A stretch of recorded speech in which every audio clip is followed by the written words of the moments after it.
नमस्कार और आप देख रहे हैं कांडी बनारसी में आपका स्वागत है। चिता भस्म की होली लगातार बहुत वर्षों से चला आ रहा है और इस बार भी होली मनाने के लिए जो गुलशन कपूर जी हैं उनसे हम बात करेंगे कि किस तरीके का इस बार आयोजन करने जा रहे हैं। गुलशन जी, इस बार की जो चिता भस्म की होली होने जा रही है कब होगी और किस तरीके से इस बार आयोजन करने जा रहे हैं आप?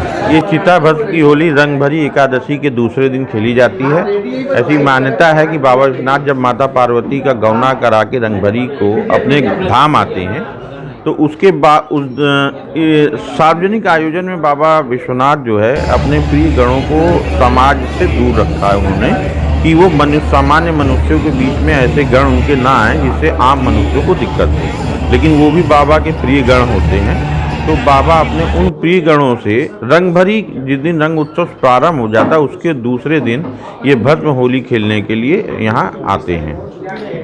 इस बार की होली किस तरीके से, क्योंकि पिछली बार देखा गया कि बहुत जूते चप्पल भी चले थे और बहुत बड़े तादाद में वहाँ पे श्रद्धालु भी आए थे, तो इस बार की क्या कहेंगे आप?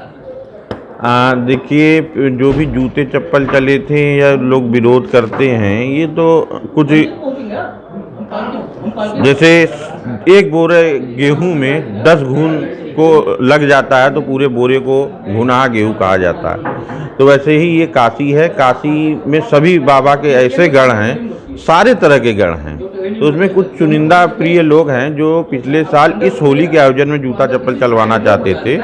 उन्होंने बाकायदा जूता चप्पल भी एकत्रित करवाया था, कुछ पैसे भी बांटे गए थे जिसको प्रशासन को अवगत करा दिया गया था, लेकिन वो लोगों के मकसद पूरा नहीं हो पाया, वो लोग महामशान तक नहीं पहुंच पाए। तो उन लोगों ने जो कि जूता चप्पल इकट्ठा था तो अपने दायित्व का निर्वहन करते हुए बाबा विश्वनाथ के प्रांगण को बदनाम करने का प्रयास किया था।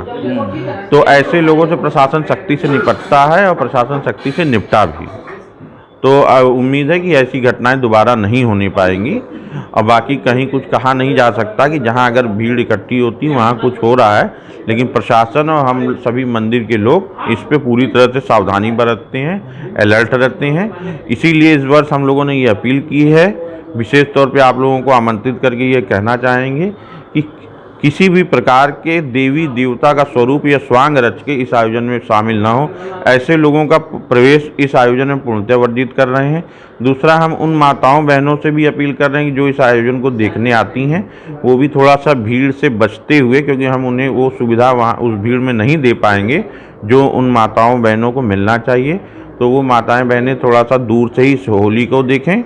उसके अलावा जो लोग नशा करके आते हैं, जो भगवान शंकर का प्रिय नशा मानते हैं, तो ऐसा उन लोगों को भी मैं समझाना बताना चाहूँगा कि भगवान शंकर ने मजबूरी में विषपान किया था। वो उनका शौक़ नहीं कि वो रोज़ उनको गांजा और भांग चढ़े। तो वो एक पूजन का एक अनुष्ठान में एक लगने वाली चीज़ है। ऐसे तो भगवान शंकर को बेलपत्र भी चढ़ता है, धतूरा भी चढ़ता है और कई तरह के ऐसे दुर्लभ फूल भी चढ़ते हैं। तो ये भी है तो खाने की सामग्री। तो अगर कोई भक्त खाता है तो इन चीज़ों को भी तो खाए। तो ये खाने की चीज़ नहीं, ये चढ़ावे और पूजन की चीज़ें हैं, तो उनको वहीं तक सीमित रखें, उसका दुरुपयोग ना करें। तो ऐसे सम्मानित लोगों से भी अपील करेंगे कि वो इस तरह के नशे से दूर रहें। आप एक बात बता कर रहे हैं कि जैसे कि रूप धारण करके शंकर का रूप धारण करके पार्वती का धारण रूप करके लोग आ जाते हैं, इसके पीछे का रीज़न क्या है? क्यों इस तरीके का अपील आप कर रहे हैं? देखिए, पहले हम लोगों के यहाँ बहुत पहले जब कोई प्रचार प्रसार का जरिया नहीं हुआ करता था तो एक जनजाति हुआ करती, घुमंतु जनजाति हुआ करती थी। वो अपने जीविकोपार्जन के लिए एक बहरूपिया शब्द उन्हीं के लिए बना था, बहरूपिया। तो वो बहरूपिया बन के वो अपने कमाने खाने के लिए लोगों से दान लेके अपने परिवार का, अपने घर का जीविकोपार्जन किया करते थे। वो बहरूपिया का आज आधुनिकीकरण हो गया है, उसको कुछ लोगों ने उद्योग बना रखा है। आज आप देखे होंगे कि बहुत से ब्याह शादियों में गंगा आरती हो रही है, राधा कृष्ण जी नाच रहे हैं, भगवान शंकर पार्वती नाच रहे हैं और फिर लोगों के पास जा जाके उनसे दक्षिणा मांग रहे हैं। तो ये अशोभनीय आचरण है, ऐसे आचरण नहीं होने चाहिए। कि देवी देवता नाचें और हम हाथ में पानी या कोल्ड ड्रिंक या भोजन लेके हम देवी देवता के स्वरूप का नृत्य देखें, या ही इस तरह से देवी देवता भगवान शंकर जो बताइए पूरे ब्रह्मांड को सांस दे रहे हैं, ऑक्सीजन दे रहे हैं, जीवन दे रहे हैं, धन दे रहे हैं, ऐसा स्वरूप धर के अगर किसी के सामने हाथ फैलाएं तो बड़ा ही हृदय को कष्ट पहुंचाने वाले दृश्य होता है।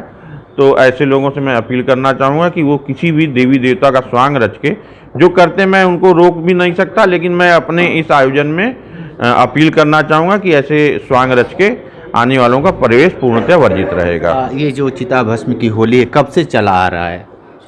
ये अनादिकाल से चलने वाली ये होली चली आ रही है।